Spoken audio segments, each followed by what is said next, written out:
what's happening is that to understand this parsha, you have to be familiar with the previous parsha. You have a young man, a 17-year-old, who has chaloimis, has dreams. And boy, does he have dreams. His first dream relates to bundles of wheat in a field bowing to him. Dreams of leadership. His second dream is an upgraded dream where the celestial bodies are bowing to him. Fascinating dreams. His brothers are not satisfied with him, are not happy with him, and I'm being very kind here, they hate him. So this is time for sales, and what do? They sell him, right? It was a black, whatever day it was a black day, right? It was probably, if it was a Friday, it was a Black Friday, and they sold Yosef, right? That's what they do. The young man lands up in a pit, lands up in jail, and in this week's parsha, he's going to climb high. His journey, his personal redemption begins with his ability of interpreting these dreams of this butler and baker that land up sharing a cell with him. They're cellmates, not soulmates. Cellmates, right? And those interpretations lead to Pharaoh being informed about his talents, and that's how he is eventually saved from the pit to reaching the throne. What attitude do you take towards Yosef and his dreams? What attitude do you take? In other words, there are two ways to view a dream during that period of time. One approach is an approach of, here's a man that during the day has specific thoughts, and the thoughts manifest themselves during the nighttime with leadership. He sees himself as the leader over his brothers. Throughout the day, he's trachting, he's thinking about it. So come nighttime, those dreams make their appearance as a leader. And he comes and he shares it with his brothers, not because it is a session of therapy where he's talking about his dreams for Mr. Freud to break it down, but rather he is sharing it with them because he has a very, very different attitude towards his dreams. He views them as prophecy.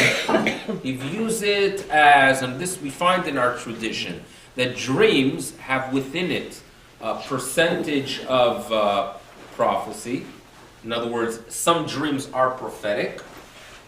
Without a doubt, in biblical times, when people actually had prophecy, so there's no question that dreams have within it some kind of revelation.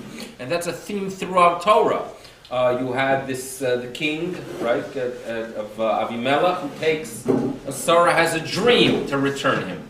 Lavan, God appears to him in a dream. So having God or having visions of the future in dreams work out very, very well in biblical times. So we could with ease read into Yosef's dreams that they are prophecy.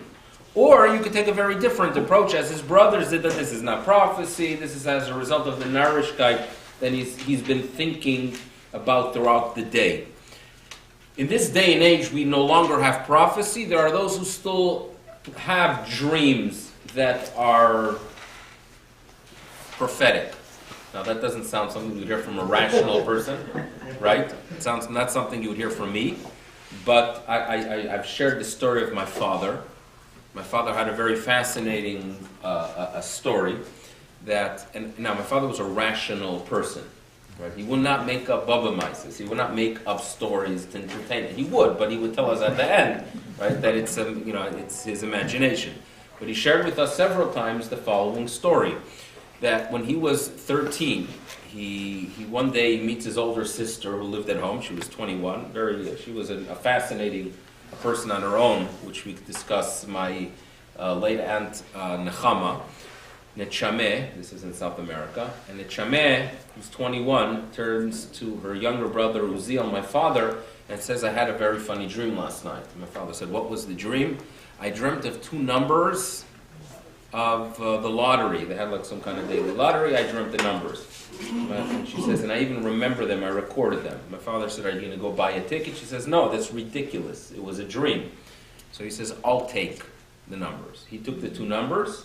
He went out. He bought a lottery ticket and he won. Now we're not talking about millions. I won't be here. I'll be in Florida now. But we're talking about, he was able due to the dream. Now she took him to a din Torah. My late aunt, took my father, her 13-year-old brother, claiming that it was my dream and it's my money. And the local rabbi was their father. And he paskined that my father could keep all the money. That, he bought the money, he went forward with he worked with the dream. It's his. That's what was the psak. So we still take this attitude that dreams have a little bit of an effect. I have a personal one that I don't like sharing. I do not like sharing, but I'm enjoying a good coffee, so I'm going to share with you this one. I hope you're shooting, huh? I can turn it off. You can turn. Can you turn just for a minute? Okay, I'll share with you a personal one. Yeah.